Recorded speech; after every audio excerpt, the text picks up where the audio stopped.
जब जब धर्म की हानि और अधर्म की वृद्धि होती है, तब तब भगवान धर्म की पुनः स्थापना करने के लिए इस धरा पर अवतरित होते हैं।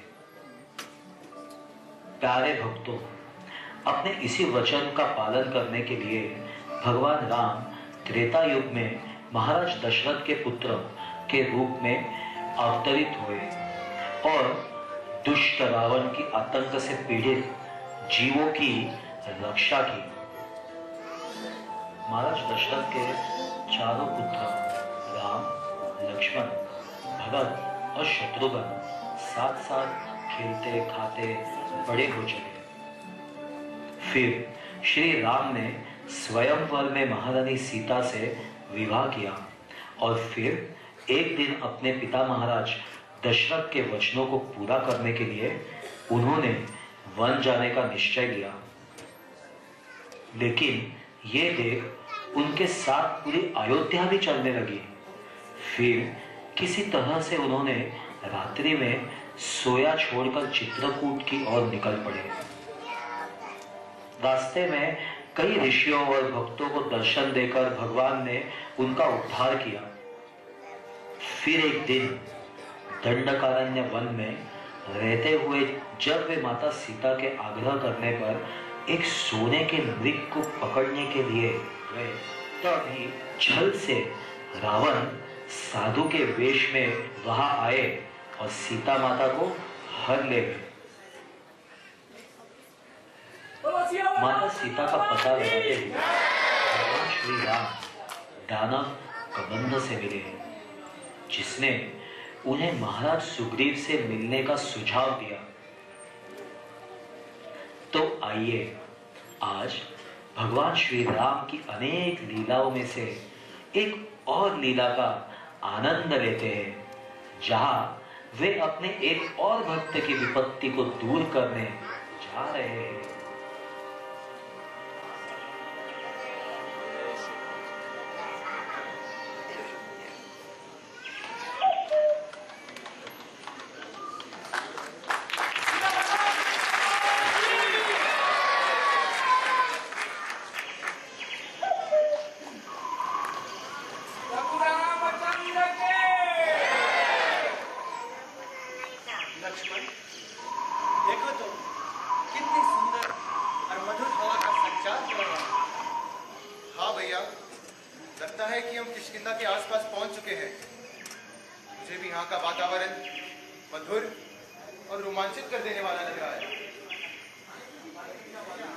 भैया, क्या हुआ भैया?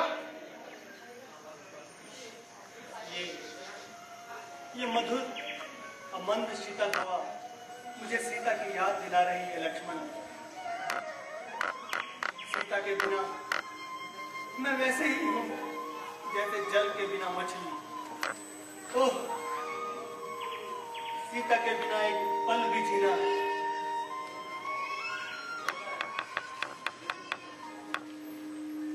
पता नहीं सीता मेरे बिना कैसी किस हाल में हो। कहीं डर से उसके प्राण तो नहीं निकल गए, या फिर मेरे वियोग में उसने आत्महत्या तो नहीं कर ली। हे लक्ष्मण, मैं सीता के बिना नहीं जी सकता। अगर आज मुझे सीता नहीं मिली तो मैं आत्महत्या कर लूंगा। लक्ष्मण, लक्ष्मण, अगर एक पति अपनी पत्नी की रक्षा नहीं कर सकता तो उसे जीने का कोई अधिकार नहीं है। लक्ष्मण, कोई अधिकार नहीं। भैया, अपने आप को संभालिए भैया। इस तरह से अपने आप को दुख ना दीजिए। हम भाभी को शीघ्र ही ढूंढ लेंगे। लक्ष्मण, देखो तो, पहले मुझे अयोध्या वासियों और परिजनों से वियोग सहना पड़ा, और फिर पिताश्री भी हमें छोड़कर चले गए, और अब सीता ने भी मेरा साथ छोड़ दिया। हे भाई,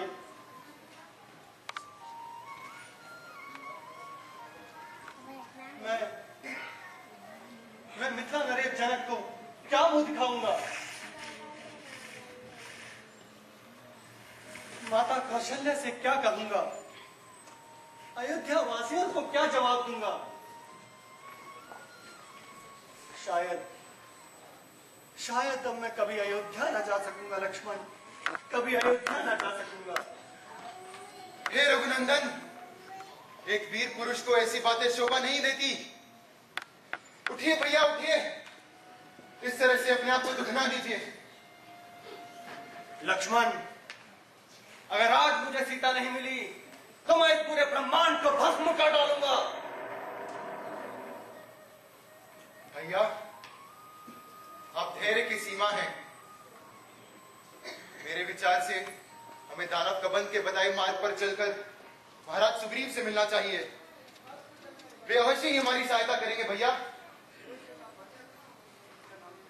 देखिए, वहां एक पर्वत नजर आ रहा है। हो सकता है वही ऋषिमुख पर्वत हो। चलिए भैया, चलिए।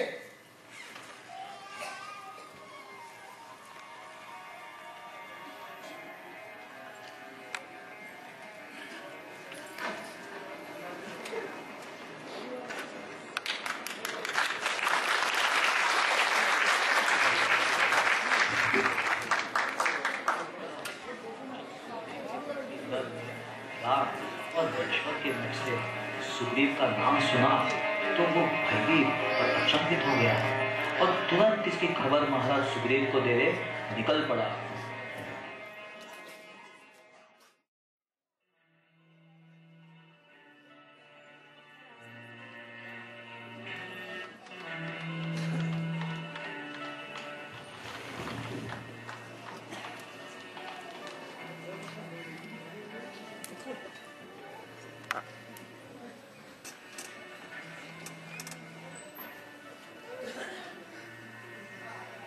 सुग्रीव, आप परेशान न होइए, आपका अच्छा समय शीघ्र ही आने वाला, क्योंकि अच्छे समय के बाद आप आगे हो जाएंगे।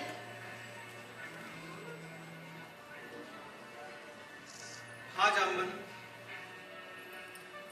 अब तो मुझे बस भगवान का ही भरोसा रह गया है। तो वे ही मुझे उस दुष्पाली से बचा सकते हैं। अन्यथा कुछ नहीं महाराज, आप चिंतित ना होए। महाराज जय हो। महाराज, मैंने पंपा सरोवर के पास जंगल में दो राजकुमारों को घूमते हुए देखा। ऐसा लगता है कि वे किसी पर्वत पर आने का मार्ग ढूंढ रहे हैं। क्या कह रहे हो नील? तो वो यहाँ आने का रास्ता खोज रहे हैं? जी जामवन जी, और आपस में बात करते हुए महाराज सुग्रीव का नाम ले रहे थे। परंतु वे मेरा नाम क्यों ले रहे थे? कहीं वो उस भाली के भेजे हुए गुप्तचर योद्धा तो नहीं? नहीं महाराज सुग्रीव, अगर वो बाली के भेजे गुप्तचर होते तो उन्हें ऋषिमुख पर्वत का मार्ग पता होता। हो सकता है कि वे महाराज सुग्रीव से मिलने आ रहे हैं या फिर हम पर आक्रमण करने। दोनों बातें हो सकती हैं। तुम ठीक कहते हो नल, हमें इस बात का पता लगाना चाहिए। ये सब सुनकर मुझे तो शंका हो रही है। राज, धन, वैभव, यहां तक कि मेरी पत्नी को भी उस दुष्ट बाली ने अपने अधीन कर रखा। इन सब के बावजूद पता नहीं वो दुष्ट बाली क्यों मेरे प्राणों के पीछे पड़ा।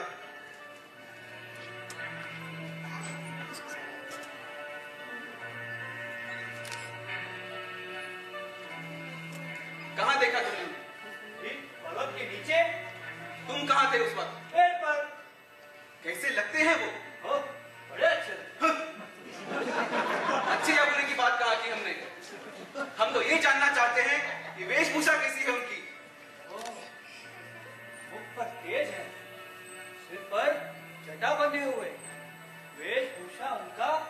तपस्वियों जैसा, और वे धनुष्य बाण धारण किए हुए हैं। धनुष्य बाण? फिर तो वे बाली के भेजे हुए योद्धा ही हो सकते हैं, जो तपस्वियों का रूप धारण कर कर हम पर आक्रमण करने आए हैं। महाराज सुग्रीव, किसी भी निष्कर्ष पर पहुंचने से पहले मुझे लगता है जांच कर लेनी चाहिए। हो सकता है वे किसी अन्य हेतु से यहाँ आए हो। हनुमान सही कह रहा है महाराज, हमें उनकी जांच कर लेनी चाहिए। ठीक है हनुमान, जी महाराज। तुम शीघ्र जाओ और पता लगाओ कि सत्य क्या है। जैसी आपकी आज्ञा। नील, हमारे संरक्षकों को सावधान करो। जी जामवंत जी।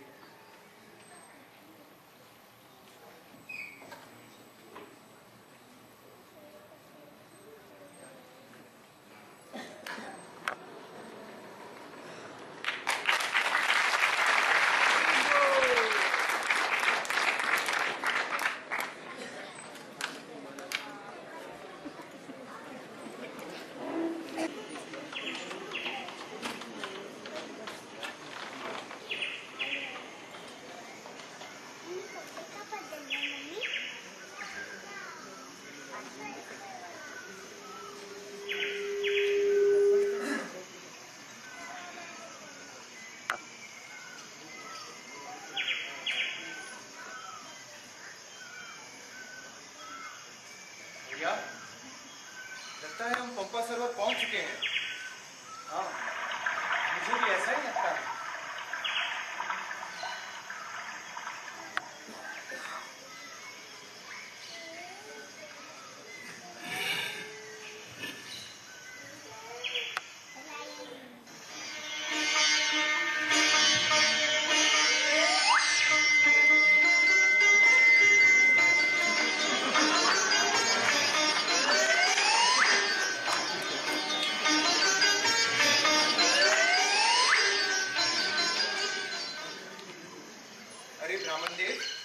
क्या आप हमें ऋषिमुख पर्वत जाने का रास्ता बता सकते हैं? हाँ, परंतु आप दोनों कौन हैं और यहाँ इस जंगल में क्या कर रहे हैं? आपके सुंदर रूप को देखकर तो नहीं लगता कि आप दोनों तपस्वी हैं। बताओ, आपको किससे मिलना है? हम महाराज सुग्रीव। परंतु क्यों? विप्रवर, हमने आपसे रास्ता बताने के लिए कहा था, सवाल पूछने के लिए नहीं। अगर आप जानते हैं तो बताइए, अन्यथा हम किसी और से पूछ लेंगे। विप्रवर, आप इनकी बातों का बुरा ना माने, हम क्षमा चाहते हैं। ठीक है, परंतु आप दोनों पहले अपना परिचय तो दे और बताए कि यहाँ किस कारण आए हैं। मैं अयोध्या के राजा दशरथ का पुत्र राम और ये मेरे लक्ष्मण। मेरे साथ मेरी अर्धांगिनी सीता भी थी, पर किसी ने उनका हरण कर लिया। कबंध नाम के दानव से मिलने पर उसने बताया कि महाराज सुग्रीव सीता को खोजने में हमारी सहायता कर सकते हैं। राम, प्रभु राम, कितने वर्षों से आपके दर्शन पाने की राह देख रहा था। आज आपने मुझे दर्शन देकर अनुग्रहित किया है। इस संसार में भला मुझसे अधिक भाग्यशाली कौन होगा? विप्रवर, ये आप क्या कर रहे हैं?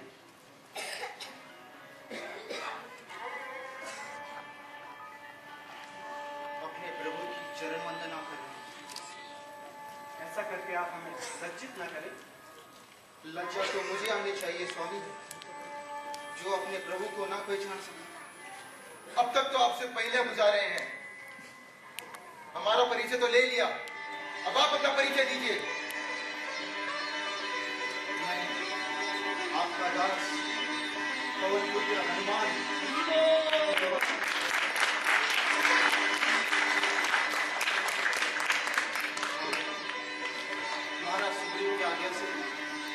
आपका भेद जानने आया।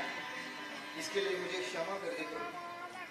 नहीं हनुमान, अपने स्वामी की आज्ञा का पालन करना तो तुम्हारा कर्तव्य है और तुमने वही किया। जिनकी माया के चक्कर में सारा जगत नाच रहा है, आज उसी माया ने मुझे भी भ्रम में डाल दिया प्रभु। धन्य है आपकी माया।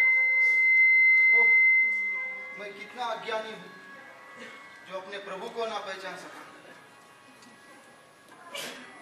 मेरी एक विनती है आपसे प्रभु, चाहे कैसी भी परिस्थिति आ जाए, पर ये दास आपको कभी भूले नहीं, क्योंकि ये आपका नित्य दास है। हनुमान, तुम तो मुझे भ्राता लक्ष्मण से भी अधिक प्रिय हो। यद्यपि मैं सबके लिए समान हूं, किंतु मेरे भक्तों पर मेरा विशेष स्नेह रहता है और तुम तो मेरे परम भक्त हो। प्रभु, आज आपने मुझे दर्शन देकर धन्य किया। चलिए, मैं आपको महाराज सुग्रीव के पास शीघ्र ले चलता हूँ।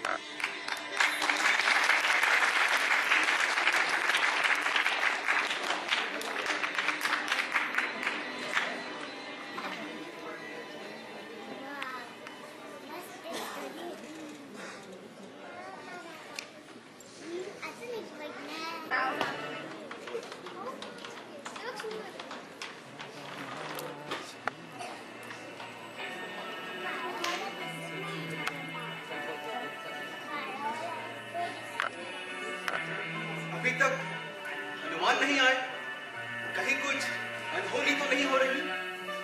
आप धैर्य रखिए महाराज सुग्रीव, पवन पुत्र बस आते ही होंगे।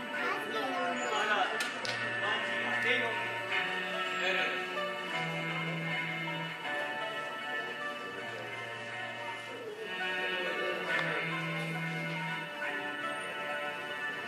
जय श्री राम। हनुमान, आ गए तुम?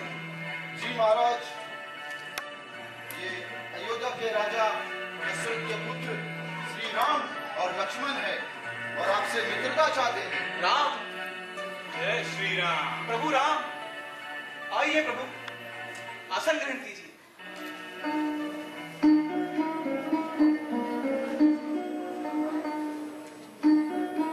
प्रभु, आज आपका दर्शन पाकर हम सब लोग धन्य हो गए। प्रभु, कहिए आपका यह दीनदास आपकी क्या सेवा कर सकता है?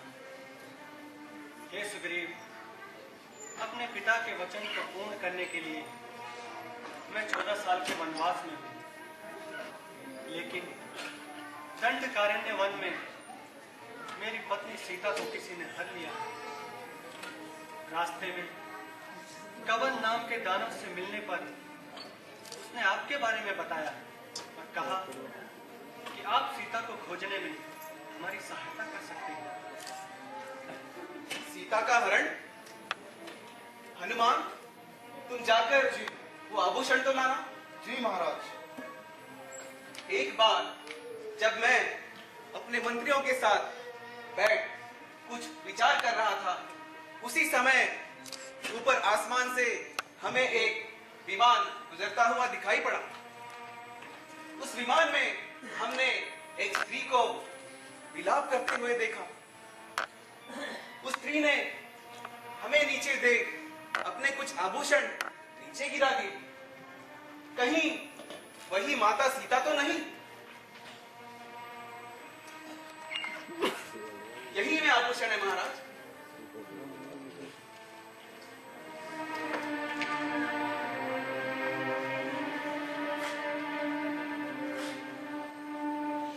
लक्ष्मण, ये सीता की ही है ना? भैया क्षमा कीजिए, लेकिन आज तक मैंने भाभी के सिर्फ चरण ही देखे हैं और ये आभूषण गले में धारण करने के हैं, तो मैं इन्हें कैसे पहचान सकता हूं? लेकिन ये चरण में धारण करने वाले आभूषण ये माता सीता के ही हैं। हाँ लक्ष्मण, ये सीता के ही हैं। उसे विमान से नीचे फेंका होगा ताकि हमें उसके मार का पता चल सके।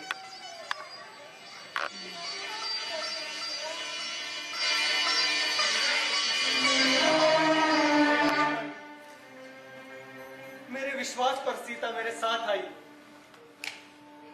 पर मैं उसके विश्वास पर खरा न उतर सका। मैं असफल रहा लक्ष्मण, मैं असफल रहा।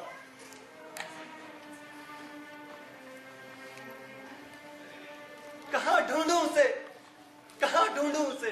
हे रघुनंदन, धैर्य रखिए, हम माता सीता को जल्द ही ढूंढ लेंगे। ये आपके इस मित्र का आपको वचन रहा। हे सुग्रीव, वैसे आपने हमारे दुख तो सुन लिए, पर अपनी कहो, महल त्याग कर यहाँ कैसे आए? कहानी तो बहुत लंबी है, पर जो आपकी गति है वही मेरी भी गति।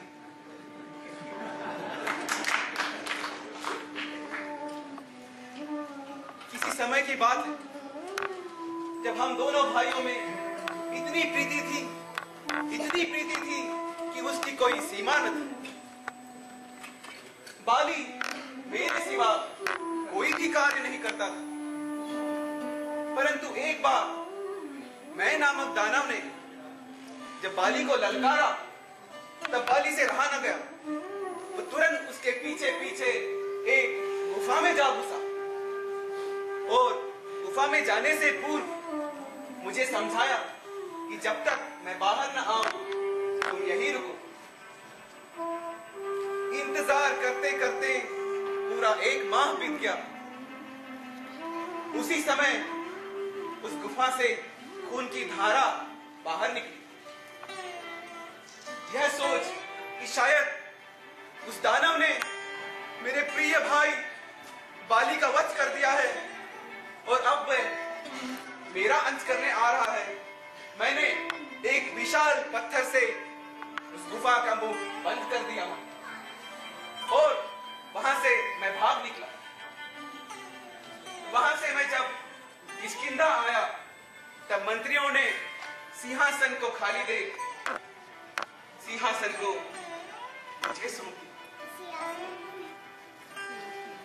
कुछ ही समय बाद जब बाली उस दानव का अंत करके वापस आया और मुझे सिंहासन पर पाया, तो उसके क्रोध की कोई सीमा नहीं रही। उसने मुझे शत्रु की तरह पीटा और मेरा सर्वस्व छीन लिया। यहां तक कि मेरी पत्नी को भी उसने अपने अधीन कर रखा। और यही नहीं, उन्होंने महाराज सुग्रीव को कई बार जान से मारने तक की भी कोशिश की। और तब से महाराज सुग्रीव इस ऋषमुख पर्वत के आश्रय में है। मातंग ऋषि के श्राप से वाली यहाँ आ नहीं सकता। महाराज सुग्रीव, आप चिंता मत कीजिए, मैं आपको बाली के आतंक से अवश्य मुक्त करूंगा। चलिए, हम इसी वक्त किष्किंधा चलेंगे। आप धन्य हैं रघुनंदन, आप धन्य हैं। मुझे विश्वास है कि आप उस बाली का विनाश अवश्य करेंगे। परंतु क्या महाराज सुग्रीव? बाली को मारना इतना आसान नहीं। वो अभिजीत है, उसे कोई नहीं मार सकता। महाराज सुग्रीव, आप होश में तो हैं? भैया की वीरता पर संदेह करते हुए आपको लज्जा आनी चाहिए। उनके इन्हीं भुजाओं के बल पर उन्होंने बड़े बड़े राक्षसों का संहार किया है, तो उस बाली की क्या औकात है? लक्ष्मण, इसमें महाराज सुग्रीव का कोई दोष नहीं है। उन्हें तो बाली का भय सता रहा है। ऐसे में मुझे उन्हें विश्वास दिलाना ही पड़ेगा। दुंदुभी के कंकाल के पास ले गया। भगवान ने अपने पैर के अंगूठे से उसे कहीं मील दूर फेंक दिया। ये देख सब चकित थे, पर अब भी सुग्रीव का संदेह नहीं गया। तब उसने भगवान से ताल के 7 वृक्षों को एक ही बाण से भेदने को कहा। भगवान ने वैसे ही किया। एक ही बाण से उन्होंने ताल के वृक्षों को भेद दिया। यह देख सुग्रीव का मन शांत हुआ।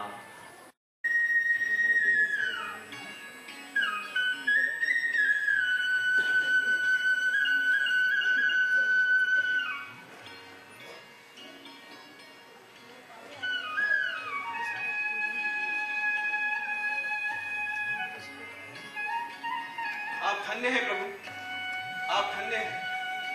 अब मुझे विश्वास हो गया है कि आप अवश्य ही उस बाली का वध करेंगे। किंतु मेरे संदेह के लिए मुझे क्षमा करें। महाराज सुग्रीव, जब एक मित्र को दूसरे मित्र की योग्यता पर संदेह होता है तो उसका कर्तव्य बनता है कि वो अपने उस मित्र के धर्म का समाधान करे। नहीं तो ये संदेह उन दोनों में मतभेद उत्पन्न कर सकता है। हे मर्यादा पुरुषोत्तम श्री राम, हे प्रभु, अब मुझे आपके पुरुषार्थ पर पूरा विश्वास हो गया और ये मेरा सौभाग्य है कि मुझे आप जैसा मित्र मिला। ये सुग्रीव, सच्चा मित्र वही होता है जो अपने मित्र के दुख को दूर करे।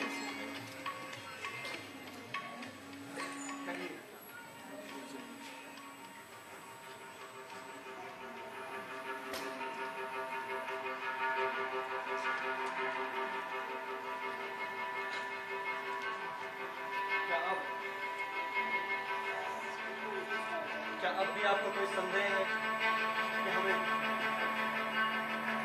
या आपको अभी भी बारिश से डर लगता है? नहीं प्रभु, मुझे तो लगता है अभी हमें यहाँ से चलना चाहिए, बाली की तरफ।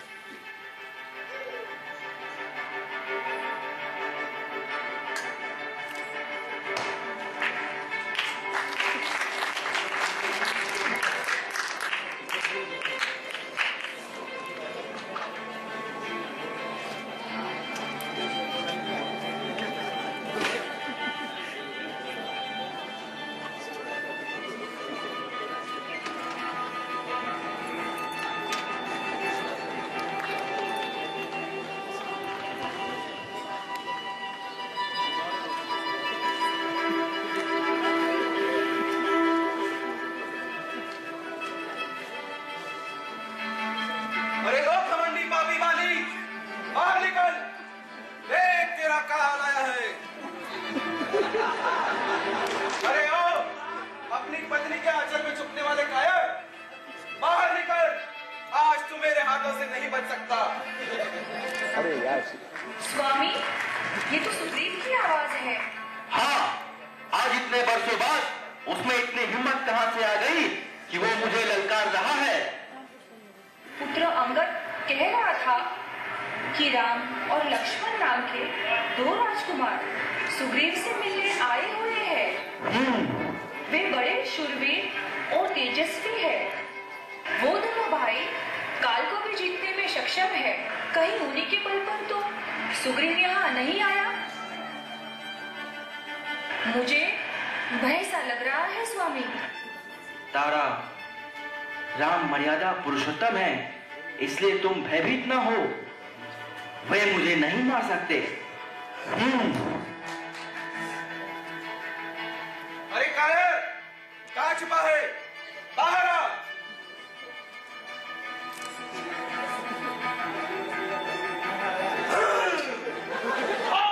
तो तू फिर आ गया डरपोक। लगता है मेरी पिछली बात तू भूल गया है। अरे दुष्ट, उनके कलंक, तूने जो मेरे साथ किया है मैं उसे कभी नहीं भूल सकता। इसीलिए मैं तेरे सामने आया हूँ, तेरा काल बनकर। मेरा काल?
वहां से न भागता तो शायद यमराज के दर्शन कर रहा होता।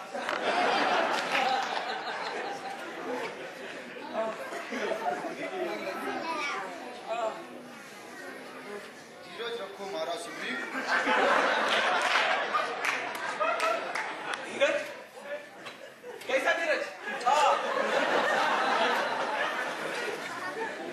रघुनंदन ने तो कहा था कि वे एक ही तीर में उस बाली का वध कर देंगे, परंतु उन्होंने तो बाण ही नहीं चलाया। रघुनंदन, ऐसा क्यों किया आपने? आप दोनों भाई दिखने में एक जैसे लगते हैं। मुझे पहचान करने में संदेह हो रहा था, इसलिए मैंने बाण नहीं चलाया।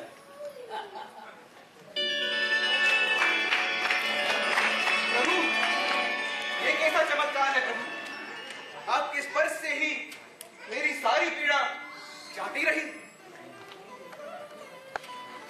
महाराज सुग्रीव, आप दोनों भाइयों में भेद कर सकूं, इसलिए ये हार मैं आपको पहना रहा हूं।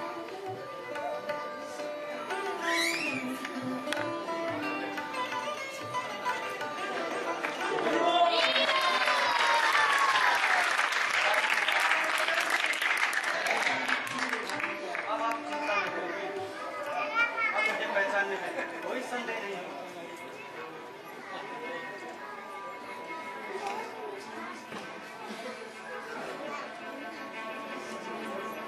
तो क्या अब मुझे फिर से जाना पड़ेगा?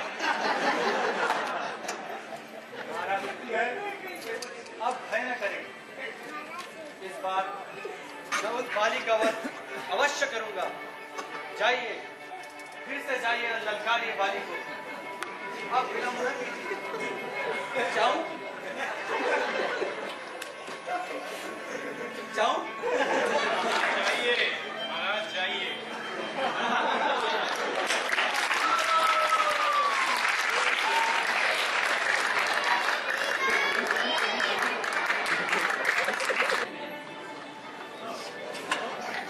अरे ओ दुष्ट बाली, कहाँ छुपा है? थोड़ी देर के लिए मैं जला कर गया, तू क्या समझा? अरे ओ कायर, बाहर निकल, बाहर।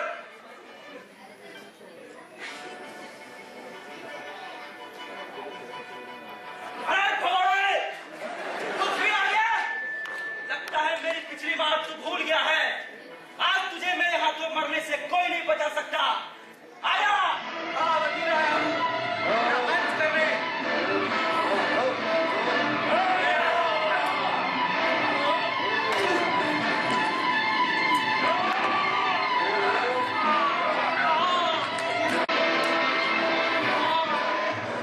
खाता बाली, भ्राता मत कर सुग्रीव। तुमसे ये उम्मीद ना थी। तू कायर है। तू कायर है। नहीं भ्राता, नहीं। ये बाण किसने चलाया मेरे ऊपर? सामने आए। आखिर मेरा दोस्त क्या है?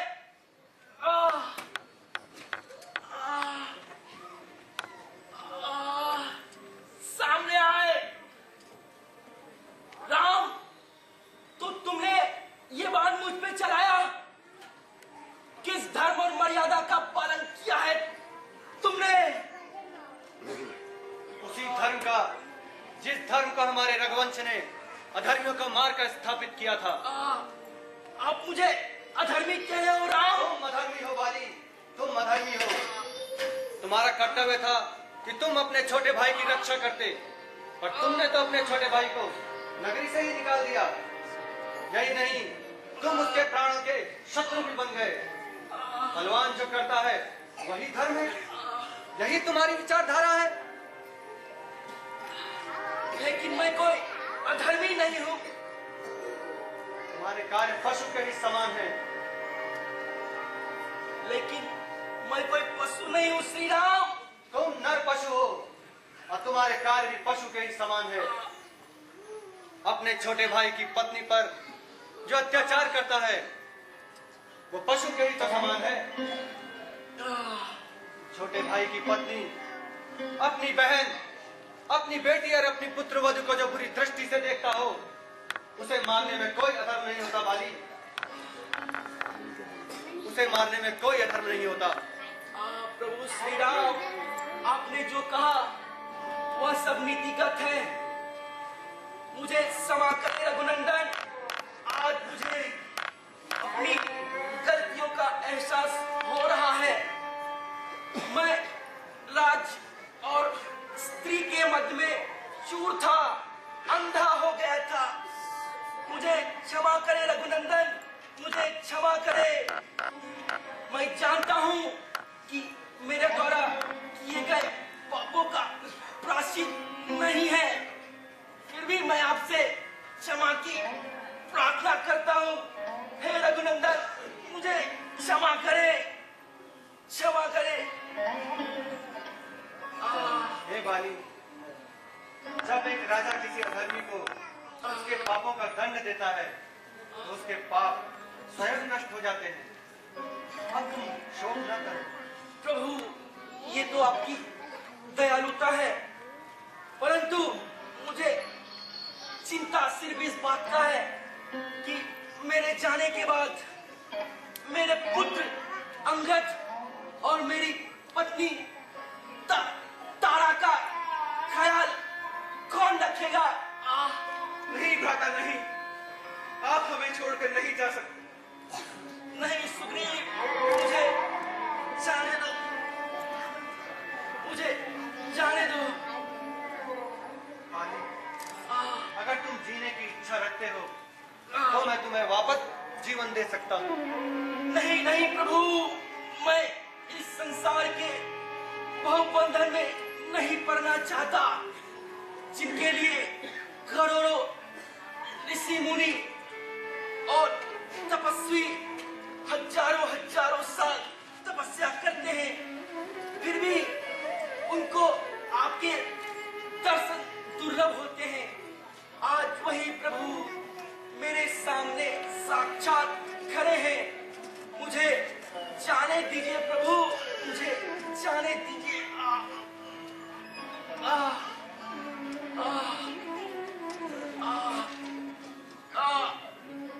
मुझे जाने दीजिए प्रभु।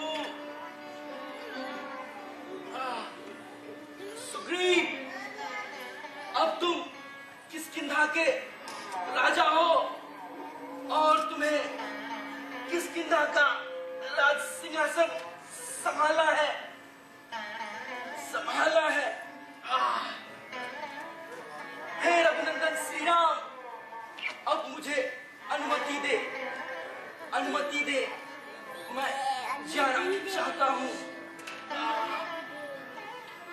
श्री राम, श्री राम, श्री राम।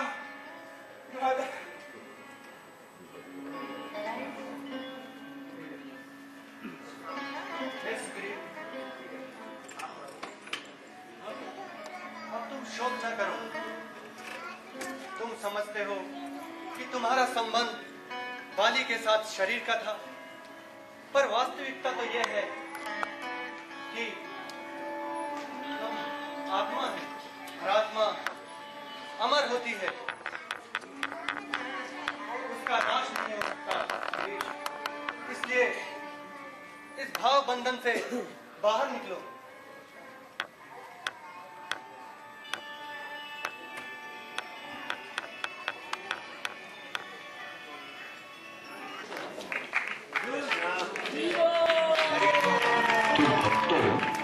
हमने देखा कि कैसे भगवान ने बाली का वध करके ये बताया कि कोई कितना भी शक्तिशाली क्यों ना हो, अगर वो अधर्मी है तो उसे मरना ही पड़ता है। और वही दूसरी ओर उन्होंने अपने भक्त सुग्रीव को राज सिंहासन पर बैठाकर उसे सुख प्रदान किया।